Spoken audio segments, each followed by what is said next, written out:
La procédure d'indemnisation par le FGDR.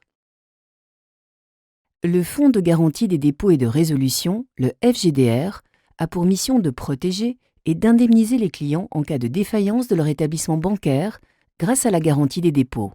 Comment êtes-vous protégé si vous n'avez plus accès à vos comptes bancaires, que votre banque est en cessation des paiements et qu'elle ne peut plus vous restituer vos dépôts? Voici les 4 étapes d'une procédure d'indemnisation en garantie des dépôts. Première étape, le déclenchement. L'autorité de contrôle prudentiel et de résolution, l'ACPR, constate l'indisponibilité des dépôts. L'établissement est fermé, les clients perdent l'accès à leur compte. À cette date, la décision de l'ACPR déclenche automatiquement l'intervention du FGDR, qui doit indemniser les clients dans un délai maximum de 7 jours ouvrables. Les clients n'ont aucune démarche à faire, sauf à s'assurer de disposer d'un compte ouvert dans un autre établissement bancaire, pour y transférer leurs opérations courantes et y encaisser leur indemnisation. Deuxième étape, la préparation de l'indemnisation. La banque défaillante procède à un dernier arrêté des comptes, en intégrant les dernières opérations qui ont pu être enregistrées jusqu'à la date d'indisponibilité. Puis, elle envoie à chaque client son dernier relevé de compte. En parallèle, elle transmet ces données au FGDR, qui, sur cette base, déterminera le montant de l'indemnisation de chacun. La garantie des dépôts indemnise les comptes courants créditeurs, les comptes et plans d'épargne sur livret, CEL, PEL, jusqu'à un total de 100 000 € par client. De plus, les livrets d'épargne garantis par l'État, livret A, LDDS et LEP, sont eux aussi indemnisés jusqu'à un total de 100 000 € par client. Pendant ce temps, le FGDR met à jour son site internet www.garantiedesdépôts.fr et ouvre un centre d'appel téléphonique pour répondre aux questions.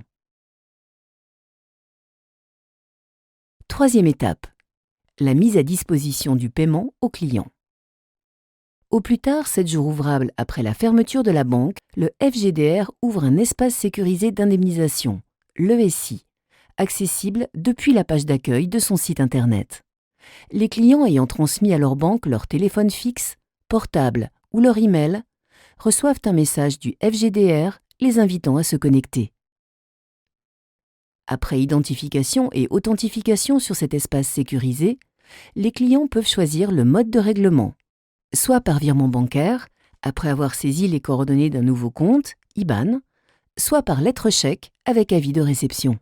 Le virement est le mode le plus rapide.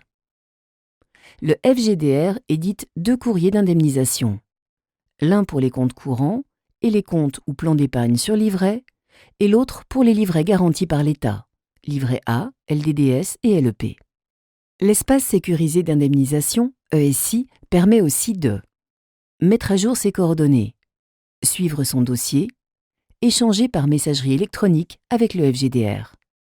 Les clients qui ne peuvent pas se connecter à l'espace sécurisé recevront leur indemnisation par lettre chèque 20 jours ouvrables après la fermeture de la banque. Quatrième étape, la suite de vos démarches à partir de J+7. Pour une indemnisation complémentaire au titre des dépôts exceptionnels temporaires, les clients ont à faire une réclamation par écrit auprès du FGDR avec les pièces justificatives dans les 2 mois qui suivent la réception de leur indemnisation, quand des pièces justificatives sont requises, et pour les cas d'indemnisation complexe, le FGDR ouvre un centre de traitement. L'indemnisation des dépôts par le FGDR en 7 jours, une procédure simple en cas de défaillance d'un établissement bancaire.